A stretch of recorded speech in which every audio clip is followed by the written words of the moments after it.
Et c'est bien pour ça que la police est là. Alors je vous propose de rejoindre à Genève Tariq Ramadan. Bonsoir Monsieur Ramadan. Vous êtes d'origine égyptienne, je le disais avant cette émission, mais vous êtes suisse de nationalité. Vous enseignez l'islam à Genève et la philosophie à Fribourg. Et d'autre part, vous êtes un intellectuel controversé. Alors vous allez avoir un dialogue avec le ministre de l'Intérieur, mais avant de parler de laïcité, de pratique de l'islam, parlons un moment de l'antisémitisme, parce que vous avez écrit récemment un article dans lequel vous avez pointé du doigt, nommément désigné un certain nombre d'intellectuels français auxquels vous avez reproché d'être systématiquement favorables à la politique d'Ariel Sharon uniquement parce qu'ils sont juifs. Alors est-ce qu'en écrivant ces choses-là, d'abord ça vous a valu d'être taxé d'antisémitisme, mais surtout est-ce qu'en écrivant ces choses-là, vous n'êtes pas devant la situation que vos lecteurs qui se trouvent dans les banlieues soient amenés à commettre des actes anti-juifs? Écoutez, j'aimerais d'abord dire une chose en préambule de cette intervention. Par rapport à toute la polémique qui a précédé ma participation à cette émission, j'ai été stupéfait et choqué finalement que certains se posent même la question de savoir s'il faut débattre avec moi. Je pense que il y a une chose qui est claire. Vous savez, quand les Arabes ou les musulmans parlaient mal le français, on parlait pour eux. Et maintenant, quand on s'exprime en français, on aimerait que nous ne parlions plus. Et je pense que c'est dommage. C'est un déficit de démocratie. Et je salue d'ailleurs l'attitude de Sarkozy, de M. Sarkozy, du fait d'avoir accepté ce débat et de s'y être engagé avec ce que j'ai bien entendu, à savoir sans complaisance. Et ça, c'est, je crois, une chose déterminante. J'aimerais dire également que je ne cesse de dire, parce qu'on a dit qu'il ne fallait pas que j'intervienne parce que j'ai un supposé double discours. Alors j'aimerais dire avec fermeté ici que tout ce que je vais dire ce soir, c'est exactement ce que je dis aux musulmans, partout dans les banlieues et dans les cités, et que s'il y avait un double discours, je demande à quiconque, à n'importe quel téléspectateur de le prouver, parce que depuis 15 ans on le dit, et on le répétait encore aujourd'hui, jamais cela n'a été prouvé. Donc il n'y a pas de double discours. Et mon dernier point, c'est de dire aussi que j'affirme avec force que la présence des musulmans et des citoyens français de confession musulmane en France est une énorme chance pour les musulmans, parce qu'ils peuvent débattre, parce qu'ils sont dans un espace démocratique et qu'ils peuvent échanger des idées avec un ministre, avec des autorités locales, et je crois que ça c'est déterminant. Sur la question de l'antisémitisme, non, je n'ai pas dit tout à fait cela, et je répète que je n'ai pas attaqué un certain nombre d'intellectuels parce qu'ils étaient juifs, mais surtout parce qu'ils avaient des attitudes qui devenaient communautaristes et qui parfois, dans leur soutien à la politique israélienne, devenaient aveugles et nous proposaient une lecture biaisée. Alors ma position, elle doit être très claire, et ça me permettra dans l'élan de cette réflexion de poser une question assez claire à M. Sarkozy. Ma position, elle est la condamnation absolue de l'antisémitisme. Je le fais depuis 1994 dans les banlieues avec fermeté, avec une fermeté claire. D'ailleurs, même le mensuel l'Arche, qui est le mensuel du judaïsme français, a mis en évidence que j'étais un des seuls d'ailleurs à prendre des positions très claires contre l'antisémitisme. L'antisémitisme est inacceptable, il faut le condamner, il faut condamner les propos de Mahathir, par exemple, lorsqu'il dit ce qu'il a dit, qu'il soit musulman ou non. Il faut condamner l'incendie criminel qui s'est passé au lycée Glani. Il faut condamner de la même façon les attentats qui ont eu lieu à Istanbul pendant le week-end dernier comme aujourd'hui. Donc je crois que ces condamnations, elles sont fermes, mais je pense de la même façon, et ça, il n'y a absolument aucune discussion. Maintenant, il faut qu'on distingue les ordres et qu'il faut que nous entrions dans un débat de fond. La première des choses... Monsieur Sarkozy voudrait vous répondre sur ce point. Monsieur Ramadan, c'est une question tellement importante, la question de l'antisémitisme, qu'il faut que nous allions jusqu'au bout des choses. Je n'ai pas aimé votre article, je vous le dis très simplement et bien en face. Pourquoi je ne l'ai pas aimé, monsieur Ramadan? D'abord parce qu'un article, ce n'est pas une intervention, on ne se laisse pas emporter par sa parole. On réfléchit, on écrit, on trempe sa plume. Vous êtes un intellectuel. Cet article, ce n'est pas un hasard. Et pourquoi je ne l'ai pas aimé? Je peux vous le dire bien en face. Parce que voyez-vous, dans mon esprit, on pense avec sa tête, on ne pense pas avec sa race. Quand vous dites qu'un certain nombre d'intellectuels, le juif, Lévi, sous-entendu qu'il ne peut avoir de réflexion qu'en fonction de sa race, ce n'est pas une maladresse comme vous l'avez dit, c'est une faute. Et je vais m'en expliquer sur deux autres points. Emporté par votre élan, monsieur Ramadan, vous avez été jusqu'à dire que d'autres étaient juifs, alors qu'ils ne l'étaient même pas. C'est de l'amalgame. Et l'amalgame, c'est du racisme. Non. Et enfin, troisième élément. Une seconde, juste un mot. Troisième élément. Je vais vous dire pourquoi c'est une faute.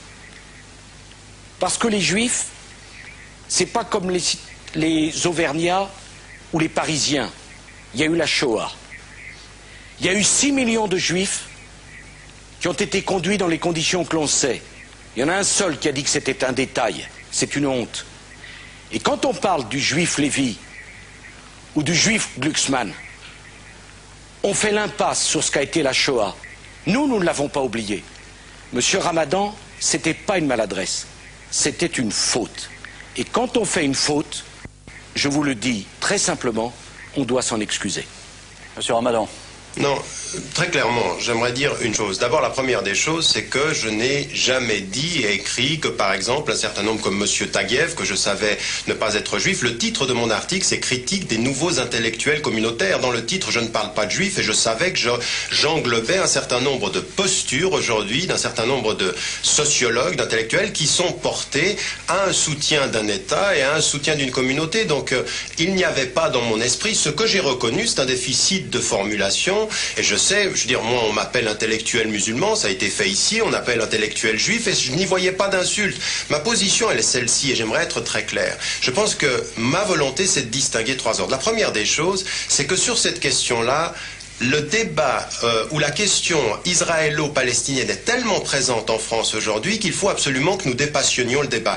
Et je suis désolé de voir qu'après cet article-là, la passion qui s'est prise et les propos qu'on a tenus, les insultes qu'on a eues à mon égard sont vraiment dommageables et je ne pense pas que c'est comme ça qu'on dépassera ces questions-là. La deuxième des choses que je voulais mettre en évidence, c'est qu'il faut que nous distinguions les ordres. Je peux en France, comme n'importe où dans le monde, avoir une critique de n'importe quel État sans être taxé d'antisémitisme. Je veux dire par là que quand je critique la politique israélienne, je ne suis pas antisémite, que quand je critique la politique séoudienne, je ne suis pas islamophobe. Il faut qu'on puisse dire ces choses-là et qu'on ne dérive pas vers des postures. Mon texte n'est pas antisémite, je combats l'antisémitisme avec la plus farouche des postures et même vos services de renseignement, Monsieur Sarkozy, devraient vous tenir au courant de ce que je dis dans les banlieues françaises, à savoir que l'antisémitisme c'est non. Et la troisième des choses, c'est qu'il ne faut pas que nous fassions une hiérarchie dans notre lutte contre le racisme, Monsieur Sarkozy. Il y a aujourd'hui en France un antisémitisme, il faut le condamner, mais il y a un racisme anti-arabe, il y a un racisme anti-noir, il y a un racisme islamophobe aujourd'hui. Il ne faut pas que nous fassions de distinction entre ces racismes-là, il faut les condamner tous et de la même façon. Alors j'aimerais faire un appel et j'aimerais juste vous demander une chose, Monsieur Sarkozy. Laissez-moi terminer, juste vous demander une chose parce qu'elle me paraît très importante, Monsieur Sarkozy. Aujourd'hui, ce n'est pas l'affaire de la... Vous savez, l'antisémitisme n'est pas l'affaire de la communauté juive et l'islamophobie n'est pas l'affaire de la communauté musulmane, c'est l'affaire des citoyens français. Et j'aimerais que vous disiez solennellement, à la suite de ce qu'a dit Monsieur Chirac, et qui était très très fort, il a dit s'en prendre à un juif, c'est s'en prendre à la France. Et il a raison, et il faut le condamner. Mais j'aimerais que vous disiez, que vous appeliez le peuple français qui vous écoute aujourd'hui à dire de la même façon, s'en prendre aujourd'hui à un arabe, s'en prendre à un musulman, s'en prendre à un noir, c'est s'en prendre à la France, c'est qu'il faut aujourd'hui appeler tous les citoyens français à s'opposer à ces racismes-là, et au premier rang desquels les fonctionnaires qui sont sous votre autorité, Monsieur Sarkozy. Il ne faut pas qu'on puisse tutoyer les musulmans de cette façon-là. Monsieur Sarkozy vous répond. Monsieur Ramadan, je note que vous avez reconnu une maladresse là où il y avait une faute. Moi, je suis ministre de l'Intérieur. Je suis ministre de l'Intérieur depuis 19 mois. Moi, je ne suis pas entouré d'un halo de suspicion d'antisémitisme ou de racisme. Monsieur Ramadan, il faut bien que vous disiez une chose. Quand tant de gens suspectent votre discours, c'est pas le monde entier qui a tort, c'est peut-être vous qui devez faire votre introspection. Alors je vais vous dire une chose, parce que moi je ne fuis pas, Monsieur Ramadan.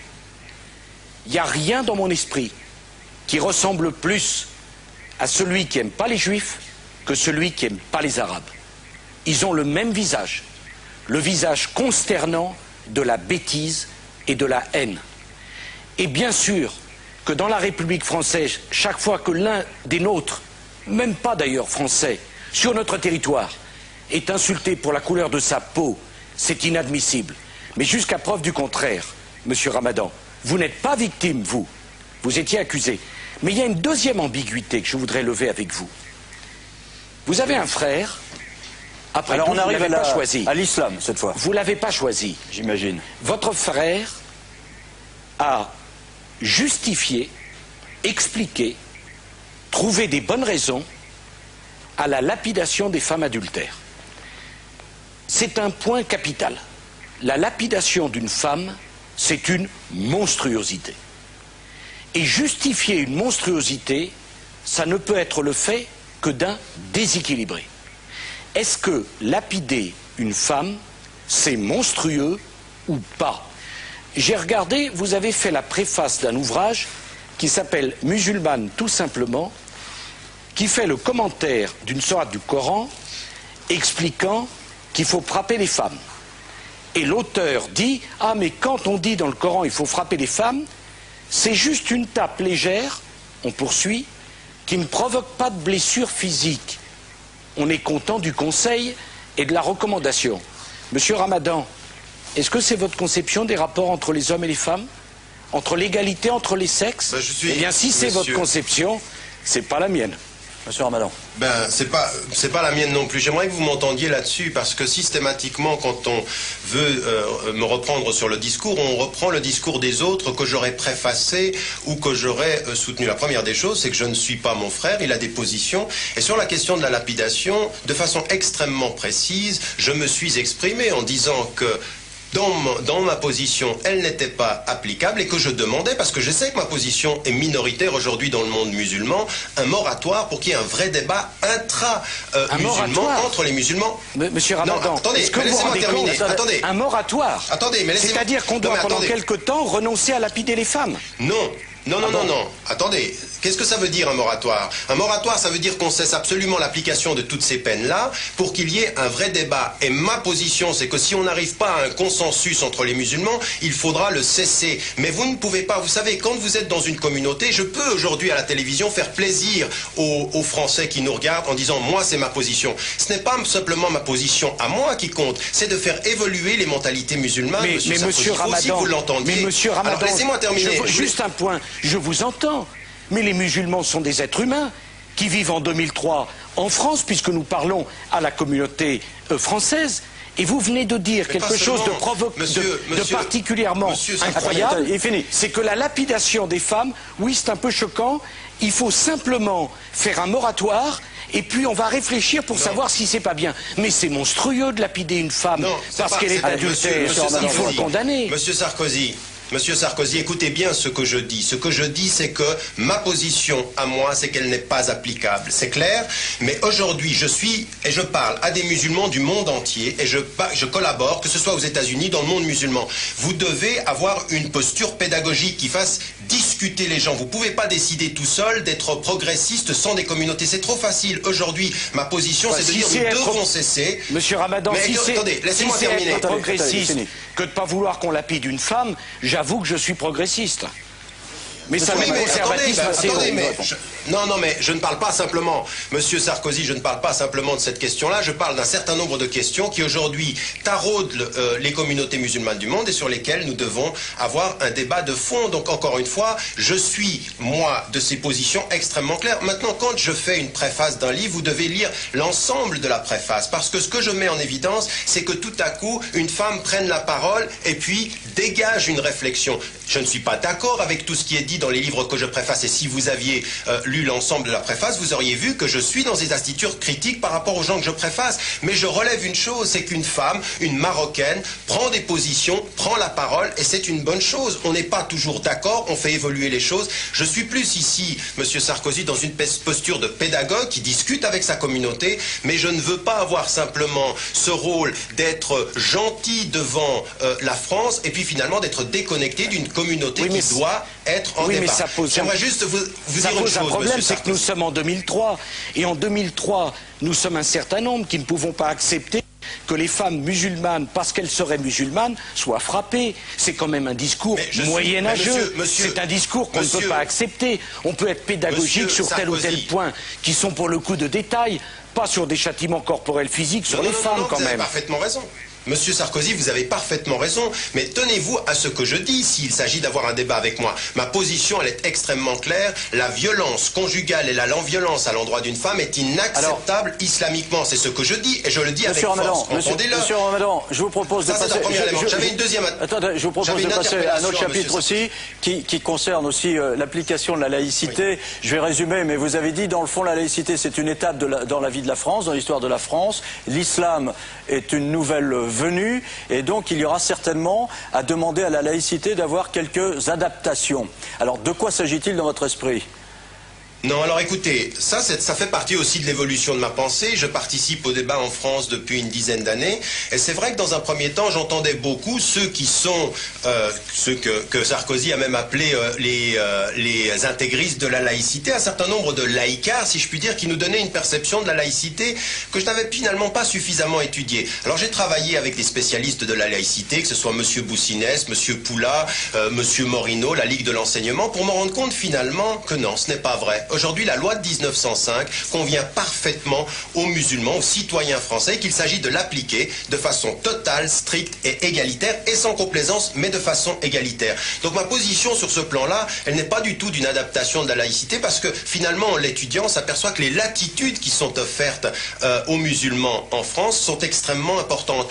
Et en plus, en tant que citoyen, il leur est offert de s'organiser. Alors j'avais une interpellation à faire à Monsieur Sarkozy concernant justement le Conseil français du culte musulman. Je crois qu'il faut qu'on reconnaisse une chose, Monsieur Sarkozy, et je le dis aussi avec d'autant plus de sincérité, que je n'ai aucun rôle à jouer, contrairement à ce qu'on dit, que j'aimerais être le représentant de l'islam de France. Ça ne veut rien dire. L'islam de France est divers. Je ne suis qu'un partenaire ou une voix parmi une tendance parmi d'autres. Il y en a de multiples. Je crois qu'il faut aussi qu'on sache cette diversité-là. Et donc je ne joue aucun rôle institutionnel, et je n'en jouerai pas puisque je ne suis pas français. Donc ma question, elle est celle-ci. Vous avez un temps d'avance, je dois dire que vous avez un temps d'avance sur la classe politique française, parce que vous prenez acte de cette réalité et vous avez voulu normaliser le fait musulman dans ce pays. Et ça, je crois qu'il faut le saluer. Vous avez réussi clairement là où vos prédécesseurs, en particulier la gauche plurielle, avaient échoué. Et vous avez monté ce conseil ce conseil français du culte musulman. Alors je crois qu'on vous fait un faux procès. Alors de ce faux procès, je vais arriver à une vraie question. Le faux procès, c'est celui de dire, en fait, la composition du culte ne conviendrait pas à la France, à la laïcité, à la démocratie. Je crois qu'il y a une chose qu'il faut dire dans le strict respect de la laïcité. Les institutions représentatives des religions ne doivent pas rendre compte à l'État de leur composition. La nature de la composition n'est pas du registre de l'État. Quelle est votre question, monsieur Ramadan, parce qu'il faut qu'on avance, malheureusement.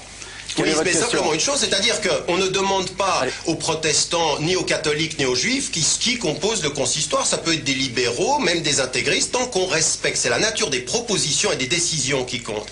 Alors, monsieur Sarkozy, vous avez mené de façon très volontariste cette opération. Elle est arrivée aujourd'hui à un moment donné où nous sommes dans un système hybride entre des élections à la base et finalement un conseil coopté. J'aimerais... Si nous voulons tous l'islam de France, nous devons aller vers une triple sorte d'indépendance. Une indépendance politique, une indépendance financière, intellectuelle et religieuse en l'occurrence. Alors votre question. Et jusqu'à aujourd'hui, votre relation a été très très forte avec les États étrangers et votre implication dans ce conseil est très importante. Qu'est-ce que vous envisagez à l'avenir? Parce que ce que l'on veut, c'est un conseil du culte indépendant politiquement. Alors, j'aimerais savoir, est-ce que pour vous aujourd'hui... Monsieur Sarkozy vous répond. On va aller vers l'indépendance politique. 3 choses. D'abord, je souhaite débarrasser l'islam des influences étrangères. Les musulmans français sont majeurs et vaccinés, comme l'on dit. C'est à eux de se débrouiller. Deuxième chose, j'ai eu à faire face à une double incompréhension.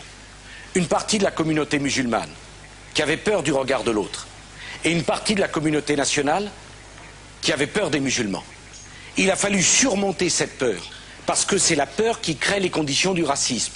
Je dis les mêmes droits et les mêmes devoirs, mais à mon tour de vous renvoyer la question. Vous voulez vous présenter comme quelqu'un qui veut faire construire et faire avancer. Alors demandez à ceux qui nous écoutent et qui sont de confession musulmane de ne pas mettre le voile à leurs enfants à l'école, d'accepter quand on est une femme de se faire soigner par un médecin homme s'il se trouve qu'il est là, de ne pas demander d'horaire spécifique dans les piscines, de se découvrir sur les papiers d'identité. J'ai dû faire mettre dehors une égyptienne qui était depuis 3 ans en France, à Rennes, parce qu'elle a refusé d'enlever son voile pour faire sa photo d'identité. Monsieur Ramadan, quand on veut s'intégrer, il y a la communauté nationale qui doit s'ouvrir. Mais celui qui veut être accueilli doit faire un effort. Moi, quand je vais dans une mosquée, et ça m'arrive, je retire mes chaussures. Parce que c'est conforme à la coutume, aux habitudes. Eh bien, dans nos écoles, on est tête nue. Dans nos hôpitaux, on ne choisit pas le sexe de son médecin. Dans nos piscines, on est homme et femme. Dans nos administrations, on n'a ni la kippa, ni le voile, ni la croix sur le ventre lorsque l'on répond à un fonctionnaire. Si vous voulez qu'on vous croie dans vos protestations de modération, alors demandez aux musulmans de France de faire cet effort d'intégration en renonçant, pour certains, à faire de la provocation. Alors, monsieur Ramadan, rapidement, parce que le temps s'est beaucoup écoulé.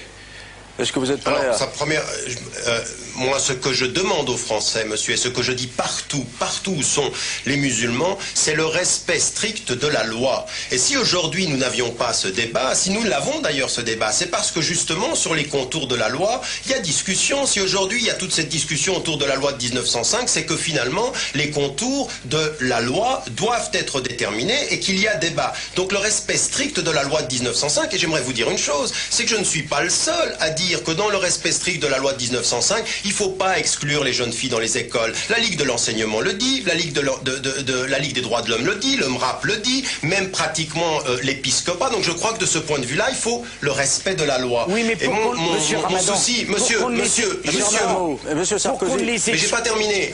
J'ai pas terminé. Vous m'avez dit une chose sur les hôpitaux. Mais pour qu'on ne les exclue pas, ces jeunes filles. Bon, moi non plus, je ne suis pas pour qu'on les exclue. Parce que je ne suis pas pour qu'on ait des écoles confessionnelles musulmanes où on ne sache pas ce qui se passe dedans et où ça soit la règne de l'extrémisme. Mais pour qu'on ne les exclue pas, alors il faut qu'au lieu de mettre le voile complet, parce qu'on n'arrive pas à l'école de la République, la tête couverte, alors il faut faire comme on a fait à Orléans, un petit bandana sous les cheveux, qui est un signe d'appartenance à la confession musulmane, mais qui n'est pas un signe ostentatoire. Pourquoi on n'arrive pas à cela? Parce que quand on veut réussir l'intégration, il faut que des deux côtés on fasse un effort. C'est pas la République de s'adapter. Monsieur Sarkozy, vous avez parfaitement raison et Dieu sait si. Alors, moi j'ai toujours dit, je le dis en toutes circonstances, aujourd'hui il faut ce dialogue-là et s'il faut en arriver là... Il faut retirer le voile. Est-ce que c'est ce que vous dites? Non, je dis que non, parce que mais c'est pas ce que la loi dit, monsieur Sarkozy. Non, si, c'est pas ce que la loi dit. La jurisprudence, monsieur, la jurisprudence du Conseil d'État est précise. Pas de signe ostentatoire. Le foulard, le foulard qui couvre tous les cheveux, les épaules et le cou, c'est ostentatoire. Est-ce que vous demandez, oui ou non, aux jeunes filles musulmanes de mettre un signe discret d'appartenance